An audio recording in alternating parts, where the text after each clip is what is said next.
का बच्चा हो या चपरासी का, विधायक का बच्चा हो या मंत्री का, सरकार से वेतन उठाने वाले वालों का बच्चे की सरकारी स्कूल में ही पढ़ेंगे। देखिए, बिहार में के पाठक शिक्षा व्यवस्था को सुधारने को लेकर लगातार हाथ पैर मार रहे हैं। कई तरह के आदेश जारी कर दे रहे हैं, तो कई तरह की कार्रवाइयां भी उनकी नजर आ रही है। और जो उनके आदेशों को मानता हुआ नहीं दिखता, उसको सीधे सो कॉज नोटिस भेजते हैं और उसके बाद बर्खास्तगी की कार्रवाई शुरू हो जाती है। अब ऐसे में उनके काम को लेकर बिहार के पूर्व मुख्यमंत्री जीतन राम मांझी ने एक टिप्पणी किया है। क्या कुछ कह रहे हैं वो जरा सुनिए, मैं आपको पढ़ के सुनाता हूँ। अपने सोशल मीडिया हैंडल से लिखते हैं जीतन राम मांझी, वैसे तो के पाठक साहब शिक्षा की दिशा में अद्वितीय काम कर रहे हैं, पर यदि वह अपना एक काम और कर दे तो शिक्षा के क्षेत्र में ऐतिहासिक सुधार हो जाएगा। मुख्य सचिव का बच्चा हो या चपरासी का, विधायक का बच्चा हो या मंत्री का, सरकार से वेतन उठाने वालों का बच्चे की सरकारी स्कूल में ही पढ़ेंगे।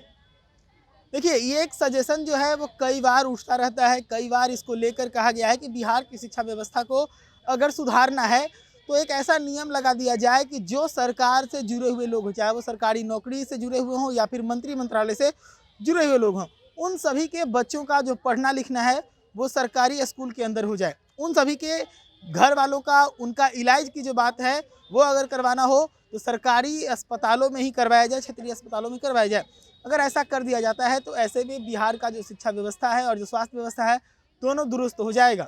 लेकिन ऐसे में एक बार फिर से जीतन राम मांझी ने इस बात को हवा दी है और हवा देते हुए जीतन राम मांझी ने एक बार फिर से इस बात को साफ किया है कि के पाठक जो काम कर रहे हैं वो काम बहुत अच्छा है, उनके काम से हम खुश हैं। लेकिन उनसे एक और गुजारिश कर दी है कि आप एक और गुजारिश कर दीजिए कि मंत्री का बच्चा हो, अधिकारी का बच्चा हो या कर्मचारी का बच्चा हो, कोई भी हो, सबको सरकारी स्कूल में ही पढ़ना है। और इसकी बाध्यता अगर कर दी जाए तो जो अधिकारी हैं उनका ध्यान जो है वो सरकारी स्कूलों के ऊपर रहेगा, जिसके चलते सरकारी स्कूल के अंदर जो लापरवाहियां देखने को मिल रही है वो लापरवाहियां देखने को नहीं मिलेगी। आपको याद होगा कि अभी कुछ दिन पहले ही कई तरह की लापरवाहियों को लेकर के पाठक ने कार्रवाई की।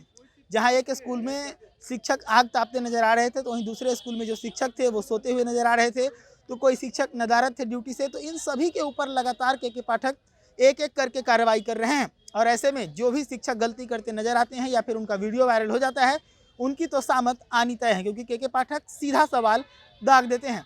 और के पाठक के अगर कामों को देखेंगे तो ऐसा लग रहा है कि के पाठक लगातार ठाने हुए हैं कि चाहे जो भी हो शिक्षा व्यवस्था को पटरी पर लाना है। ये अलग बात है कि उनके कुछ बयानों को लेकर, उनके कुछ आदेशों को लेकर कई बार लोग असहज हो जाते हैं, लेकिन जो उनके एक्शंस हैं उसे तो यही लगता है कि बिहार में शिक्षा व्यवस्था के लिए एक सही अधिकारी मिला है। ऐसे ही तमाम खबरों के लिए जुड़े रहिएगा HD न्यूज़ के साथ।